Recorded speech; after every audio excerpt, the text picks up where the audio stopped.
go. I'm sure like me your level of anticipation grows.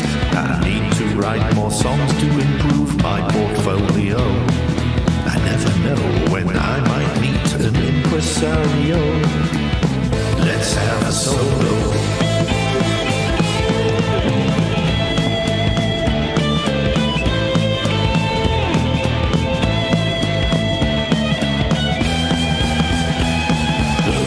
Questions in my life, this one does vex me so.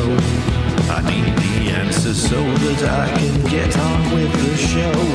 And so I hope you'll tell me, cause I really need to know. The calendar remains unchecked. Is it FAWM yet?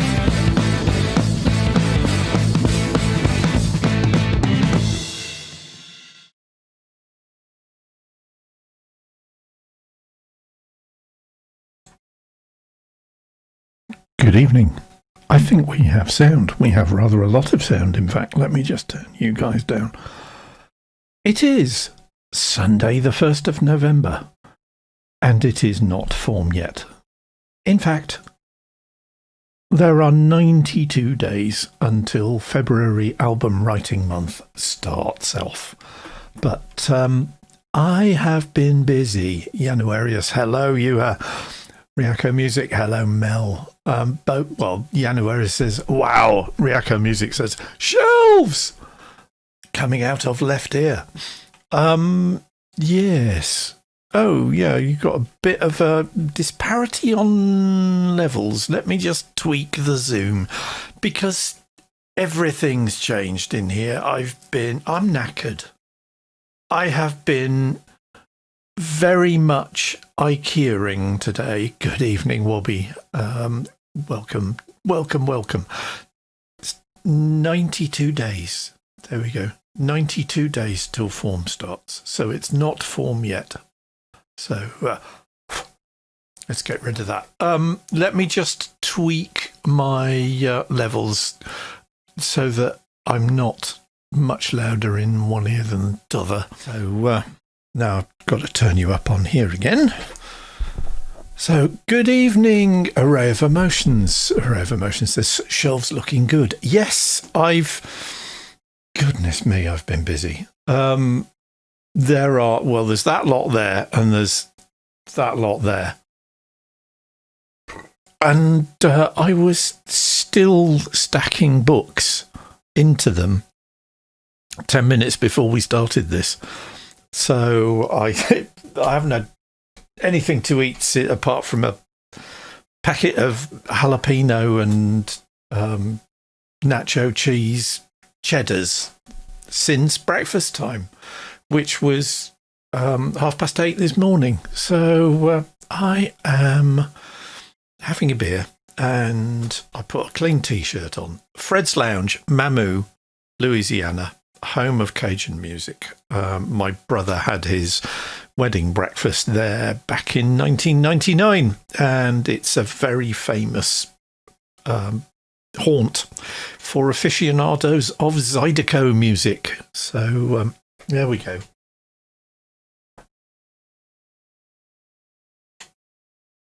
Fred didn't like people climbing on the cigarette machines. It's a very, very small bar, and they would serve you aniseed shots at 8 o'clock on a Saturday morning while a Zydeco band played, we discovered, because Louisiana. So, cheers.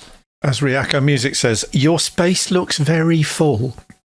I have a lot of guitars to put back in here and a lot of storage crates to go in underneath the synthesizers. But the synthesizers are encroaching on me. There's a lot less room than there used to be. But, to be honest, I can live with this, because it means I can literally just turn around and start playing stuff. Wobby says, I can see your guitars. Yeah, those just the sort of backup guitars and the basses and the stick. There should be another rack there, but I'm beginning to think that it probably isn't going to fit if I want to come and go and actually leave the room every now and again. So further thought is required. But I am chuffed to bits because these shelves are full of books that have been stuck. Oh, you can't really see that. Look, I've got all 4 cameras working. How about that? So those shelves, and there are shitloads of shelves, are accommodating books that have been in cardboard boxes since I moved here. I moved out of my last house in Milton Keynes, and all the science fiction books that I had in a set of shelves in the sort of 3rd bedroom, I had to put them in cardboard boxes. And they stayed in cardboard boxes when I moved here because I bought a shitload of Billy bookcases from IKEA when I moved in. And ever since, I've been thinking I really ought to find somewhere to put proper shelves in. I discovered old books that I'd completely forgotten. So, I found a collection of books by A. Van Vogt, who was a master science fiction author back in the day. But this one's rather special because if I go back to the tripod cam, Bobby says, you need a cameraman. Oh, Januaris says you need a cameraman, and he's absolutely right. I used to do video, There you go. He actually signed it for me. Isn't that lovely? The thing is, that's volume 1, and look what he wrote in volume 2. Science fiction authors tend to have a rather quirky sense of humour when they've been signing thousands and thousands and thousands of books. But he was a lovely chap. Good evening, de French Doge. We have been discussing my paperback book habit, my science fiction book habit. And as one can see, I now have an appropriate amount of shelves in here for a forgotten treasures. Ryako Music says absolutely, and there are rather a lot of books in here that used to be in cardboard boxes in the front bedroom and have been for 25 years. So hello. Also, 2 things here first only. Thanks for the follow on Twitter, and the shelf looks nice. Thank you. I've been at this for the best part of 6-7 hours. And the first set of shelves took me about 2.5 hours to put up. And the second lot of shelves, once I knew how the things worked and what mistakes I didn't need to make the next time I did it, took me 40 minutes. And there's an extra set of shelves on the top, which, as Mel will immediately recognise, and we'll go roaming tripod cam once again. The Gibson has his own shelf, because of course he does. So anyway, that's my day. What have you guys been up to? What's been going on? How's it going? Ryako Music says, getting to the punch in front of me. DeFresto says nothing much. Ryako Music just spent way too much time on a game trying to figure out how to model it. Ryako Music says nice, Chris. Januaris is painting and watching all episodes of The Shield. The Shield's the Michael Chiklis one, isn't it? I haven't watched that one. I've bought myself a copy of the Wire box set. Januaris says Chiklis, yes. It's very good, he says. There are so many excellent cop shows that I just struggle to keep up with television. Late to the party, I know. I have only just discovered how brilliant Mr. Robot is. And that's been and gone. So, Riako Music says, I baked a loaf of bread. Now, that's on the cards. I've got... Because the UK is back in lockdown as of Thursday. Apparently it's urgent, but it's urgent in a way that means that lockdown doesn't actually come into force until Thursday. I made the mistake of watching Boris Johnson's press briefing last night. No Prime Minister could ignore figures like this, says Boris, who was originally shown those figures at a SAGE briefing on the 8th of October and had been studiously ignoring them for 3 weeks before he eventually was pressured by skyrocketing infection rates into doing something about it. Whereas says Mr. Robot is superb. It is. And I complete not going in the direction that I thought it was going in at all. And Christian Slater, which I was not expecting. It was like, okay. So, very, very, very impressed with Mr. Robot. Less impressed with our clueless government, who basically seem to be a PR marketing team who make decisions based on how loudly people complain about things rather than have a strategy. But let's not get into the politics because I will start crying. It's literally that bad over here. Array of Emotion says we're locking down tomorrow. Of course, that meant that everyone went shopping en masse this weekend. Oh, God.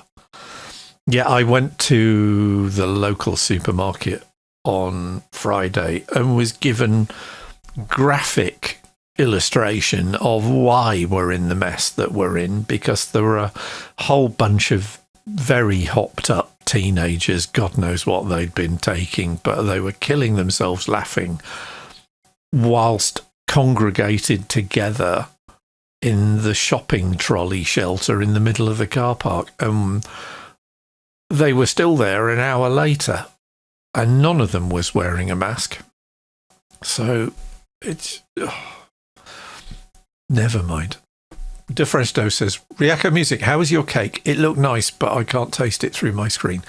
Riako Music says, it's a giant Rice Krispie treat, and it's perfect. And, strangely enough, there will be HFO cookery on the cards this coming week, because I thought, well, I'd better buy some treats just in case anybody's mad enough to try trick-or-treating yesterday. Dressed up in my Ghostbusters costume, sat on the sofa, watched Ghostbusters 1, the original, the true, the best one, and didn't get a single trick-or-treater. So I will be living on Haribo for the next 3 or 4 weeks with Mars bars melted and stirred into a big bowl of Rice Krispies, which is Rice Krispie treats, which Mel and I have been comparing recipes with over the last couple of days. January says, we went to Helsinki to see a bunch of Magnus Enkel paintings at Uttenham. They required a mask. Found out the hard way that I can't wear a mask. Oh man, that's not good. What happened, mate? That's, yeah. I don't like wearing a mask, but I recognise that it has to be something that one does, unless you get the sort of RoboCop visor thing, which I was quite taken with those until I found out how much they cost. So, no. Cats and dogs living together. I love when Bill Murray does that, says Riako Music. There are so many great lines in that film, and it's not just Bill Murray. I love Egon. I love Ivan Reitman's character. Printer's dead. You know, don't be judgmental at all, Egon. But January says, I think I'm something like hypersensitive. I don't know what's that in English, but it was just torture. Yeah, hypersensitive works. But hey, Maniac. Watch Maniac? Oh, Killing Eve. Yes, I am aware of the Killing Eve phenomenon because it's all over social media, and the BBC have gone, we've got something here that we can really promote the hell out of. And oh boy, they have done so. Ryako Music says, I love Killing Eve, never seen Maniac. Yeah, there are so many shows. I have yet to finish off season 2 of The Umbrella Academy, yet to finish off season 5 of Lucifer, and there's a whole bunch of other stuff, and I'm about halfway through The Crown, and that is brilliant. And I think, seeing as I guess now Rocktober is over, that now I've finally got the studio up and running, I can go and do other stuff instead, like watching the television and slobbing out on the sofa. Ryako Music says, I love a series headed by an Asian woman who isn't playing a dumbass stereotype. To which I might add, Star Trek Discovery. Oh, wow. Oh, wow, oh, wow. This week's episode, without going into spoilers, the interplay between Michelle Yeoh's character and I apologise, I can't remember the actor's name, but Mr. Booker was absolutely brilliant. And I commented on Twitter that Book appeared to be the first person ever on Star Trek to say bollocks, and was very rapidly disabused of that notion by Chris Lim. So hello, Chris, if you're watching. Chris is Cat Machine on Twitter, and he's well worth following. Do check out his stuff. Chris informed me that, and who else would it be but Chief O'Brien says bollocks in an episode of Deep Space Nine. So there you are. We then disintegrated into a conversation with a bunch of Wigbers. Hi, Ian, if you're watching. We were talking about how Americans don't get British swear words. And I recently treated myself to the Blu-ray remastered high-definition version of Miami Vice.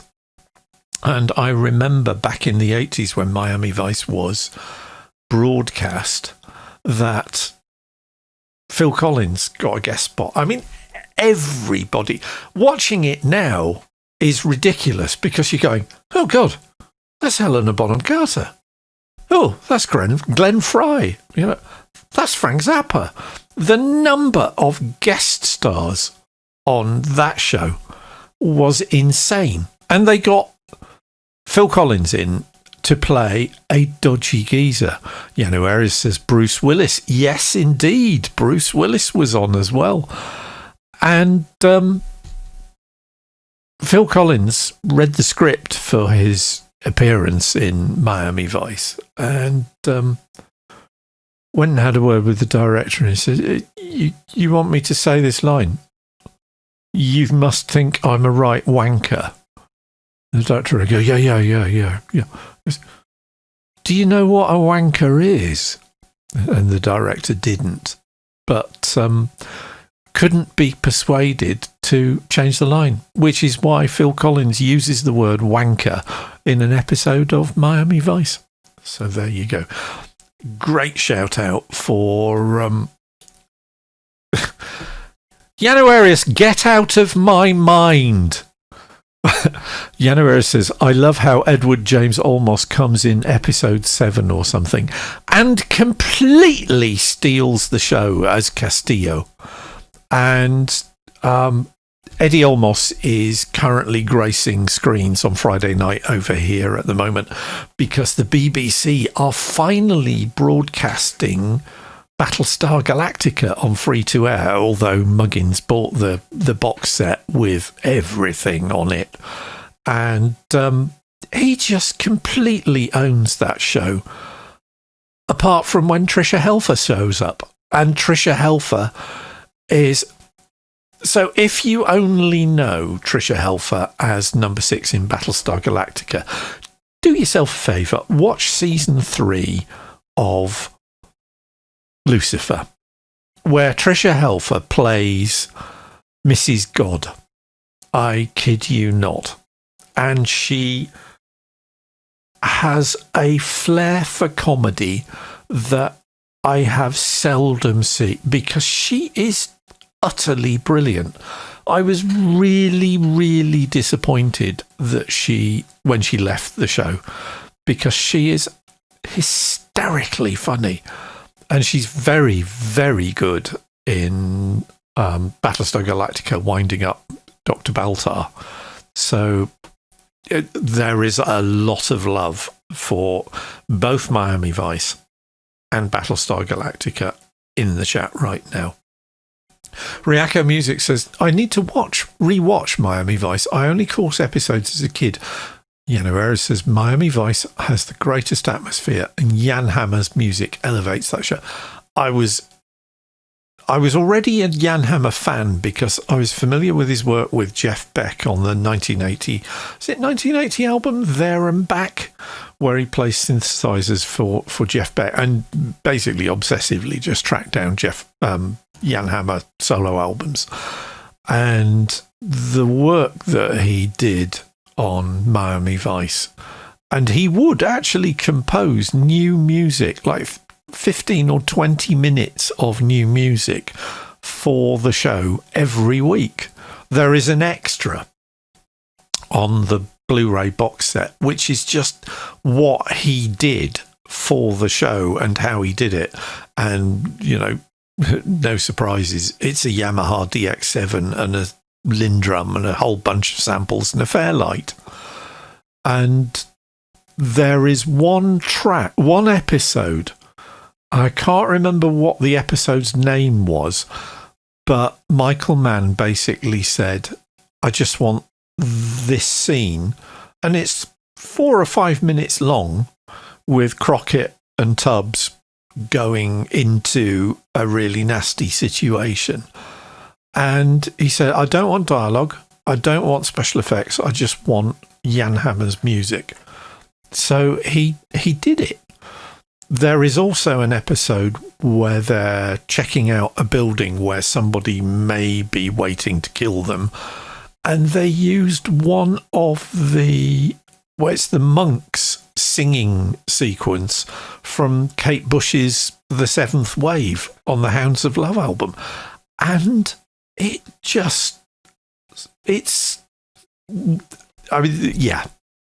Miami Vice changed the way music was used in television shows. And Ryako Music says, I hope they're on a speedboat. Frank Zappa ends up jumping off a speedboat when he's in, and he's got a very, very nice purple suit on at the time, so I hope it wasn't ruined. I got a lot of Miami Vice vibes from The Shield, says Yano Arias. There's something very similar, gruff and real. The handheld camera style is so personal. But to that note, it doesn't have any music. Oh, sad face. Yeah, in the theoretical point, when I've watched all the other shows that I'm supposed to be watching at the moment, I will check The Shield out and will no doubt spend most of the time going, he's the Thing in Fantastic Four. But, yeah. So, I've been going nearly over 25 minutes. And I haven't really got any new music to show you or play you.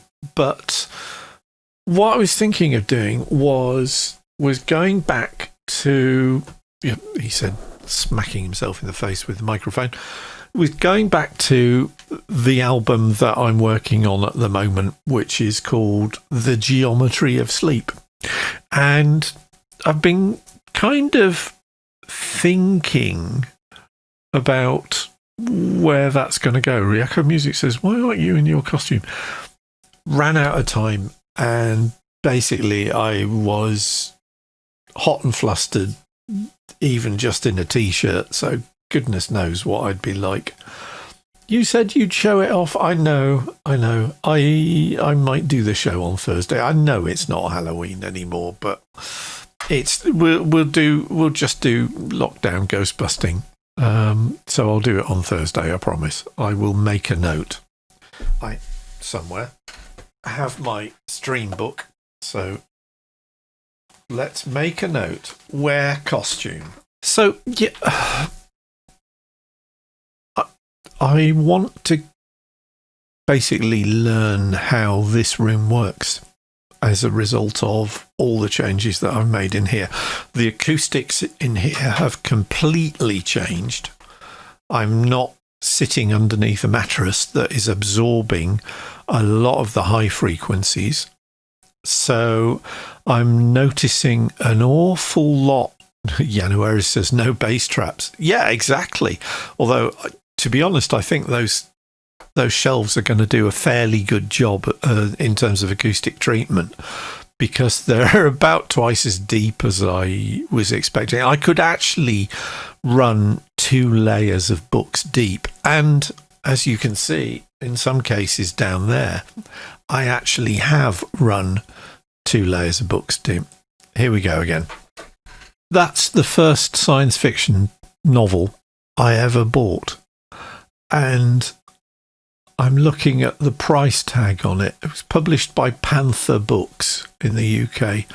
The price tag on this was 35 pence, 7 shillings in old money. And Edward Elmer Doc Smith was an industrial chemist in the 1930s who also wrote science fiction. That cover is by Chris Foss. And Chris Foss, basically, if a science fiction paperback had a Chris Foss cover, then I was going to buy it. And the famous ones that basically made him were the Foundation trilogy that he did for Isaac Asimov. Yeah, Chris Foss was an airbrush art. Well, he still is an airbrush artist. His biggest gig before doing science fiction paperbacks was he was the illustrator for the paperback The Joy of Sex, but slightly different subject matter for Doc Smith and Isaac Asimov. I'm just reading the chat. So yeah, there is a lot of promotion, shall we say, by Januarius about Maniac.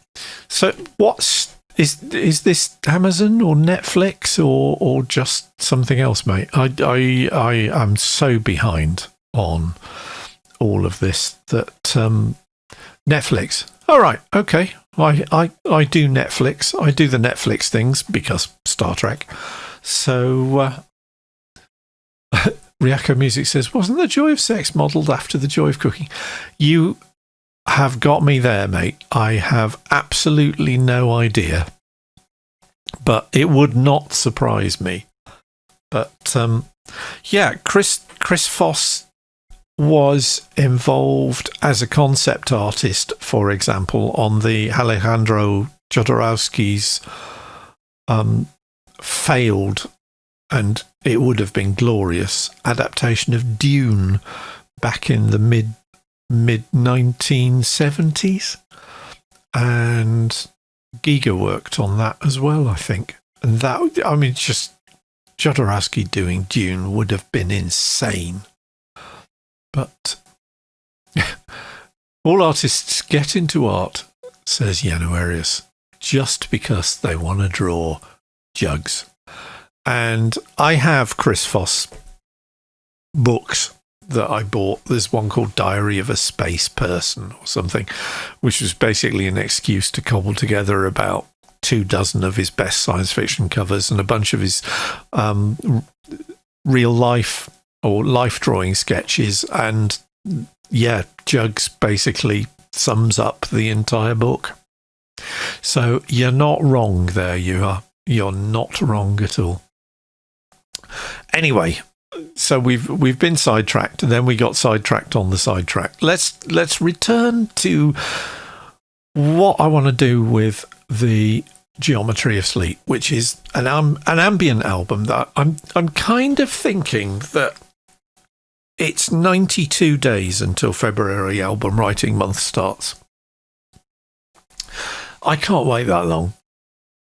I think what I'm going to do, maybe take it easy this month because I'm knackered and locked down, and if I never do any more DIY, I will be very, very happy because I ache all over at the moment.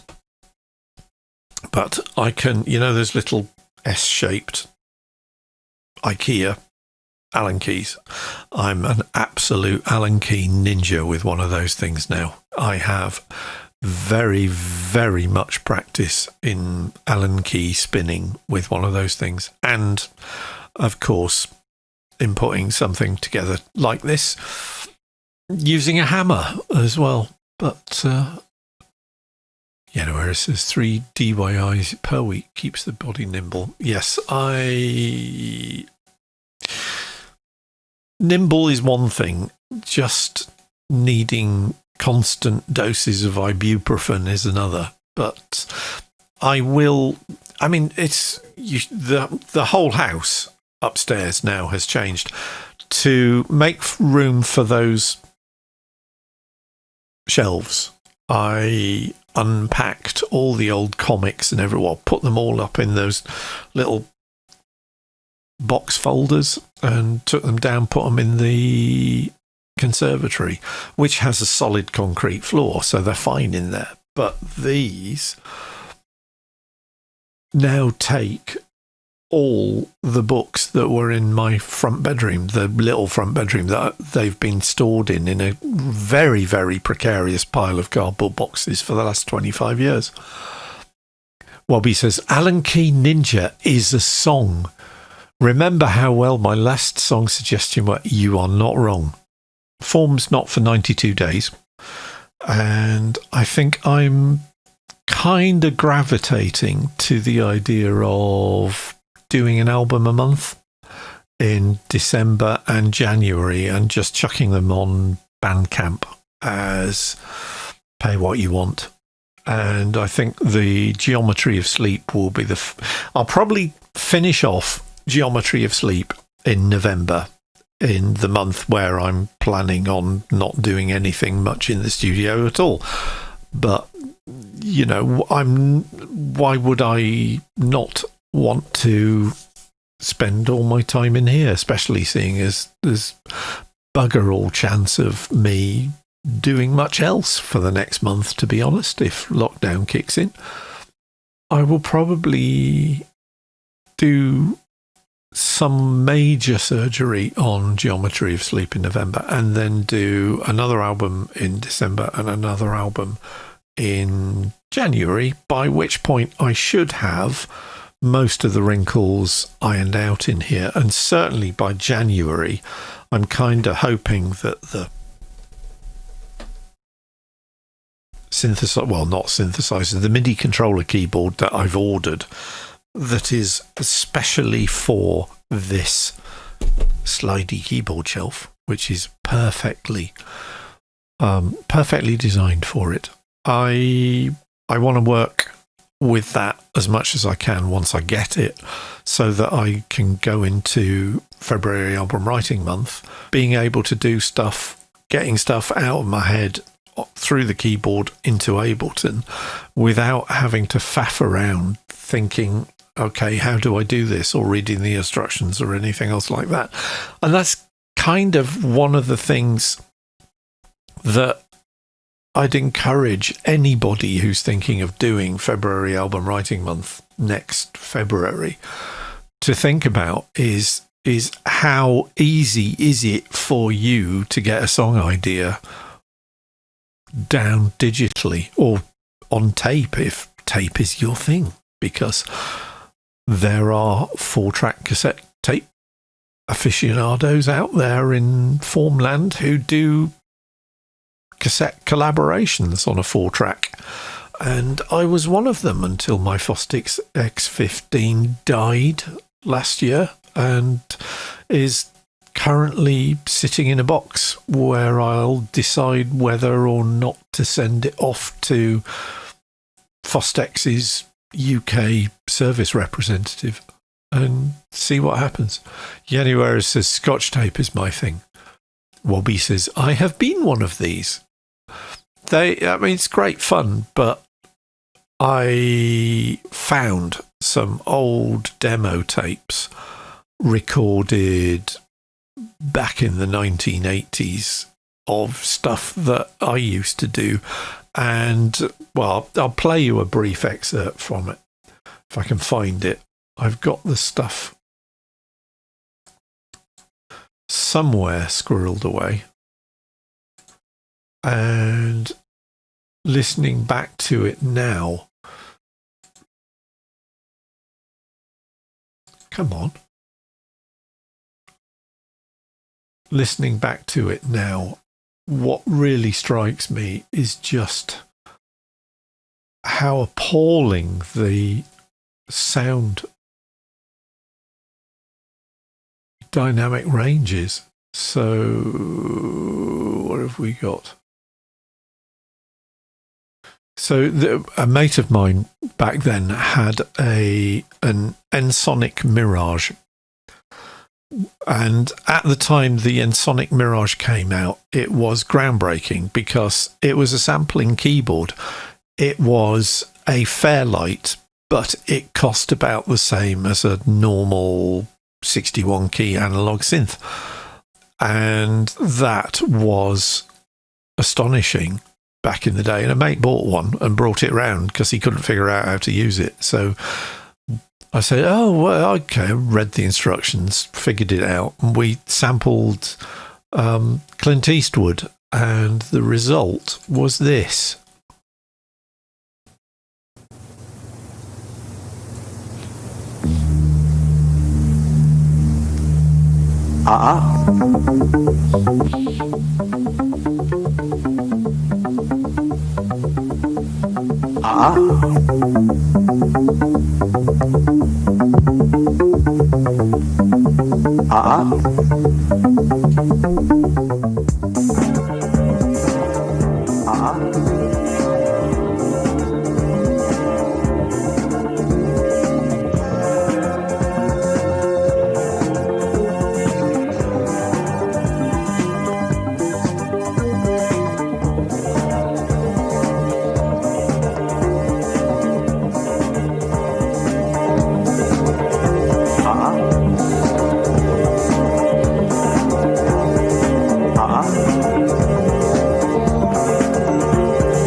Yeah, that's, I think, more than enough of that. That was actually the Juno, was it the Juno 16? No, it was probably the JX3P with an inordinate amount of reverb on it. So much reverb, says Ryako Music.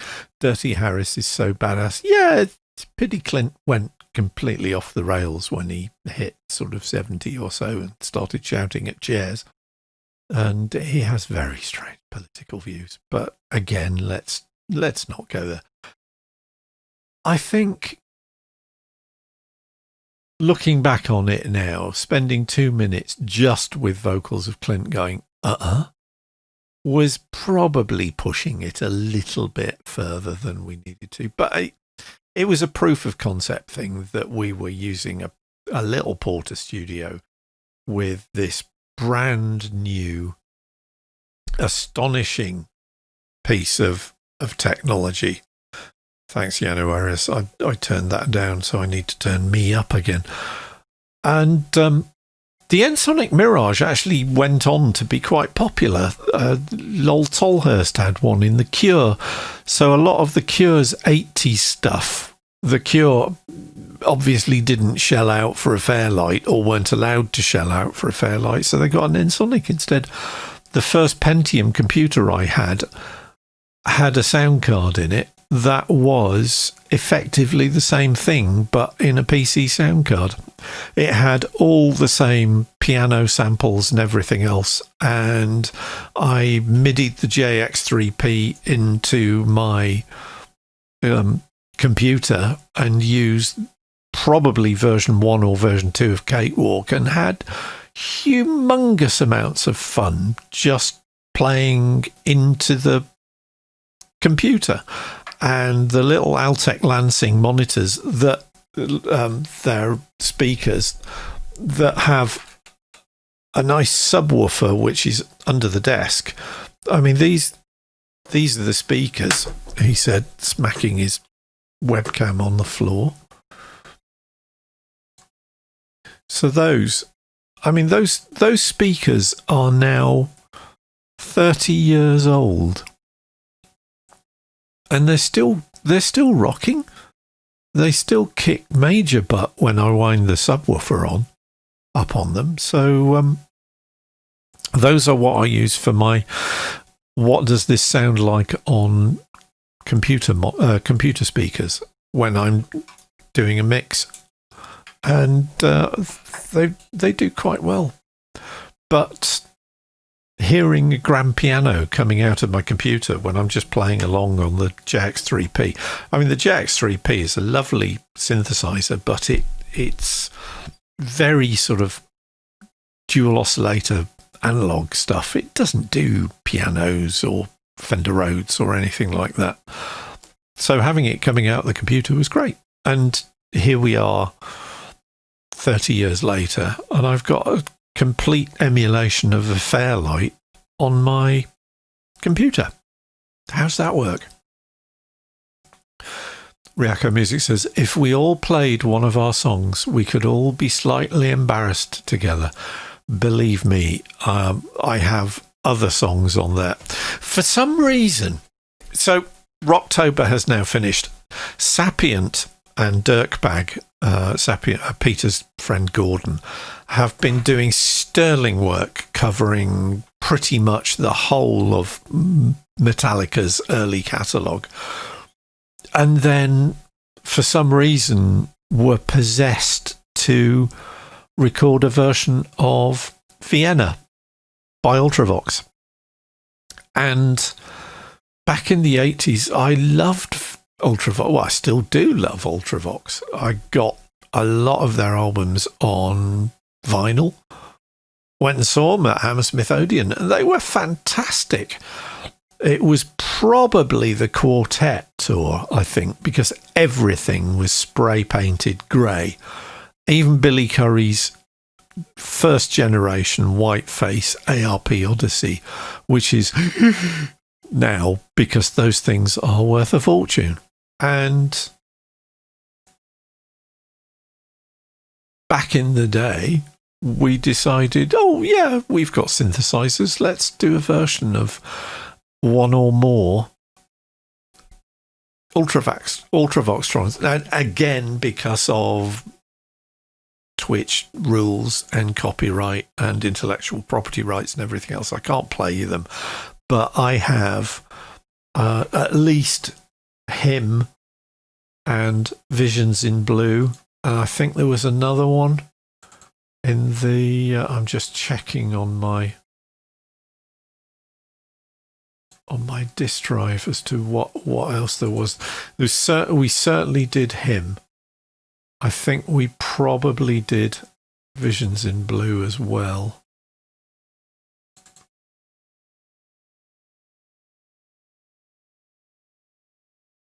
Oh, right, yeah, I've got both of them here. So, I mean, very, very, very quick. Give us this day show. We would follow and not decline. Yeah, that's quite enough of that.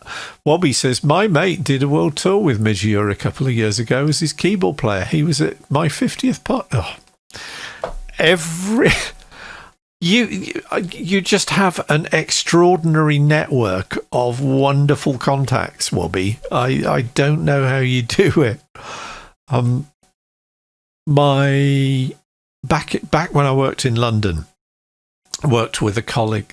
Revomotion says, was that OMD? No, it kind of sounded a bit like OMD doing Ultravox, didn't it? It was my mate who couldn't actually get the right pitch of the vocals, so the Front Atletico, good evening.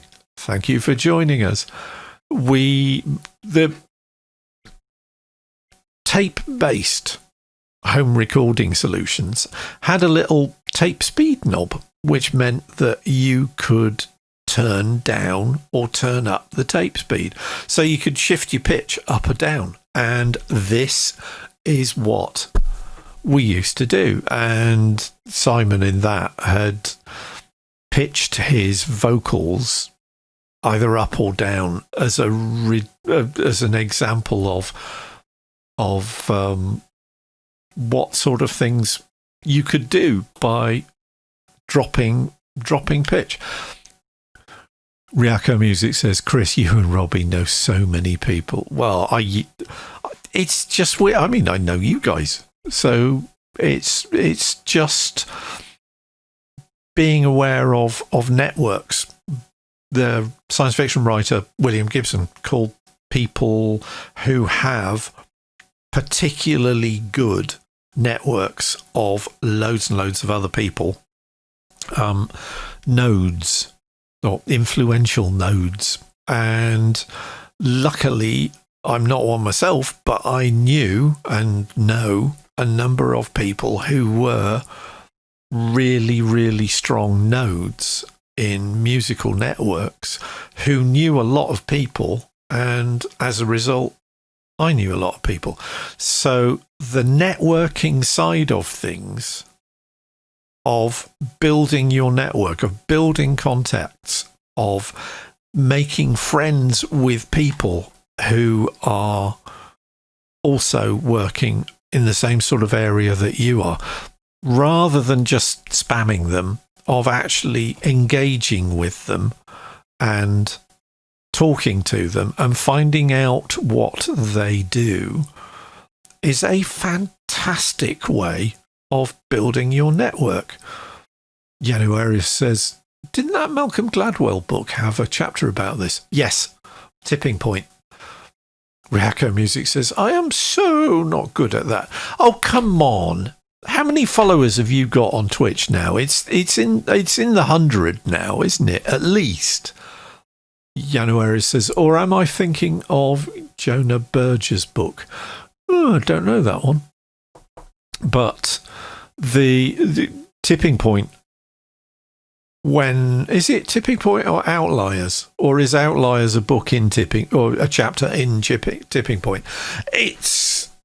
Gladwell talks about how Bill Gates, when he was at school, had a network of computer aficionados and parents who were into computers, and was able to have access to the computers at school after school, and as a result was about 18 months further along the curve of developing his ideas than anybody else at the time. So it was his networking which gave him access to equipment, which gave him access to facilities, which then led to Gates becoming the billionaire that he ended up being. It's all about talking with people, engaging with people, and having chats and finding out what they know, and talking about what you do with them may lead them to tell you about somebody who will change your life or your professional career. I'm just reading Sydney Padua's lovely cartoon book called The Amazing Adventures of Lovelace and Babbage, which was about how Ada Lovelace developed a working relationship with Charles Babbage, who was the guy who built the difference engine, which was a way of doing very, very complex mathematical operations by just fudging them into being just a lot of addition. And Babbage then, he never actually built one, or he never actually finalised it. Array of Emotion says the difference engine, yes, but it was Babbage's analytical engine that was effectively the world's first computer, even though it was never built up until the Science Museum built it in the year 2000. But Ada Lovelace was a mathematical prodigy from the age of 5. Her mother basically insisted that she was not allowed near poetry or the creative arts because her mother feared that Ada's father's gene line would surface and wreak havoc, because Ada Lovelace's father was Lord Byron, the original Mr. Mad, Bad and Dangerous to Know. And Ada plunged into the world of mathematics, and at the age of 18 had a brilliant but rather eccentric tutor called Mary Worthington.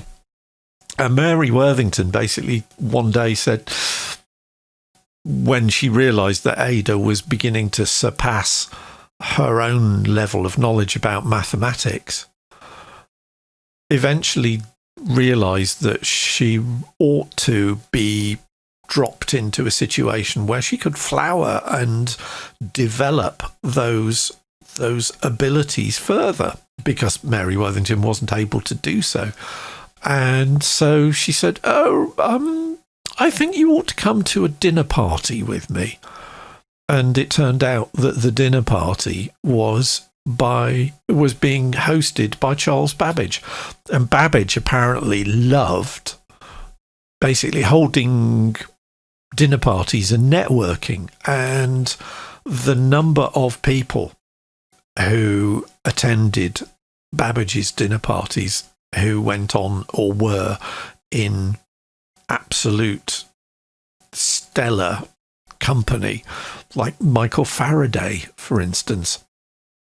And Babbage realised that Ada could actually understand what he was talking about making when he was designing the analytical engine. And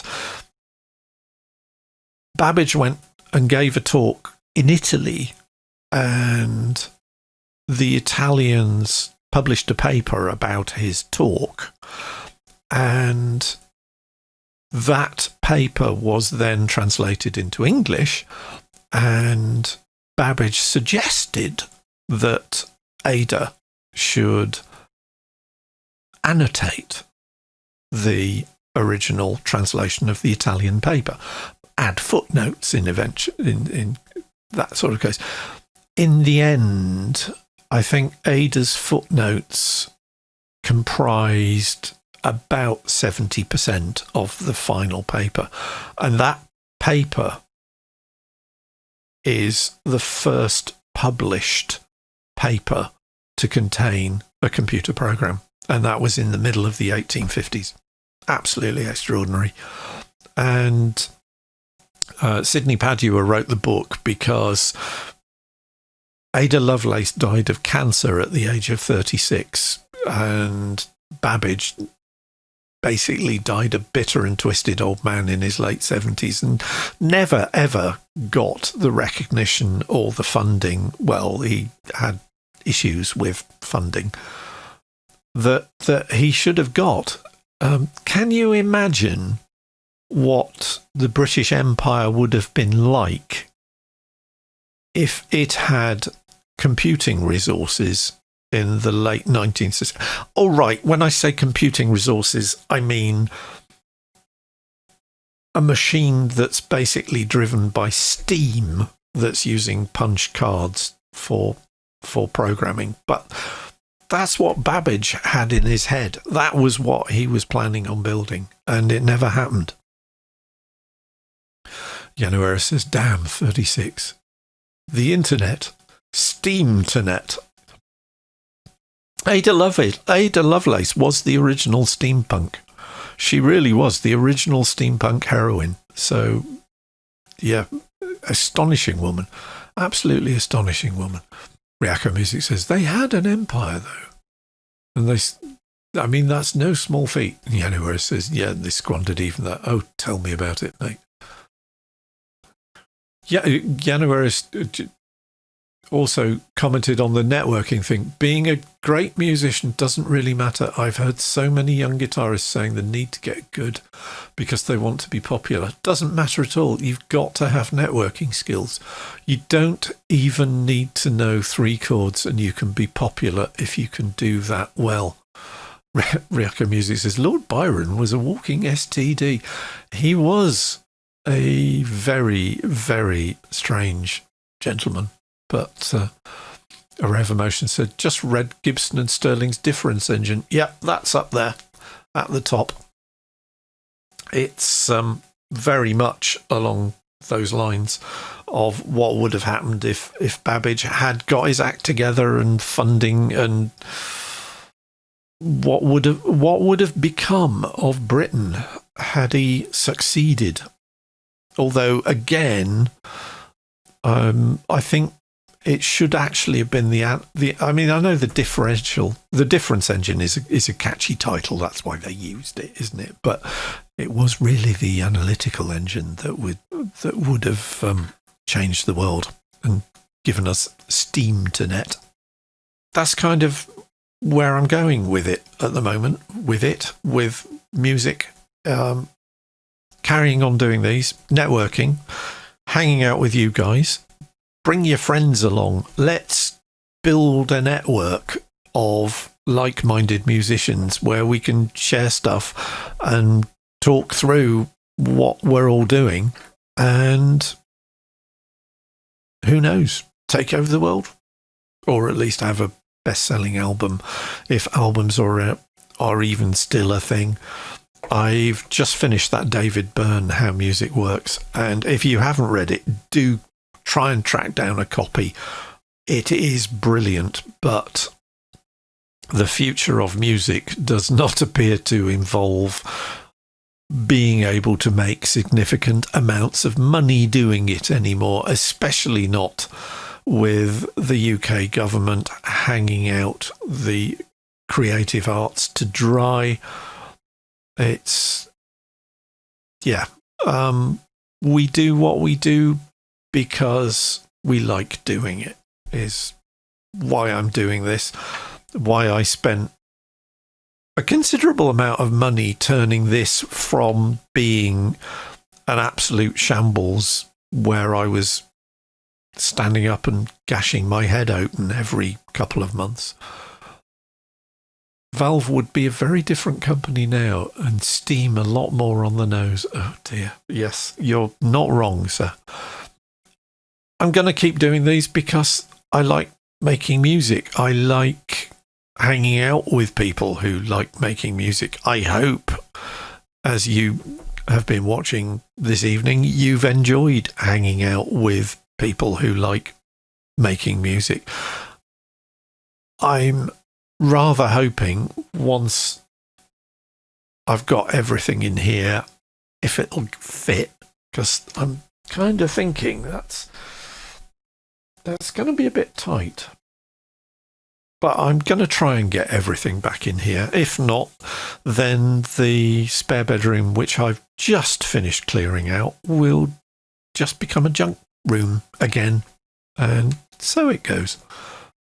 But for tonight, I'm going to go and get something to eat because I haven't had anything to eat since lunchtime. And I hope you guys... January says, I wish I had a junk room.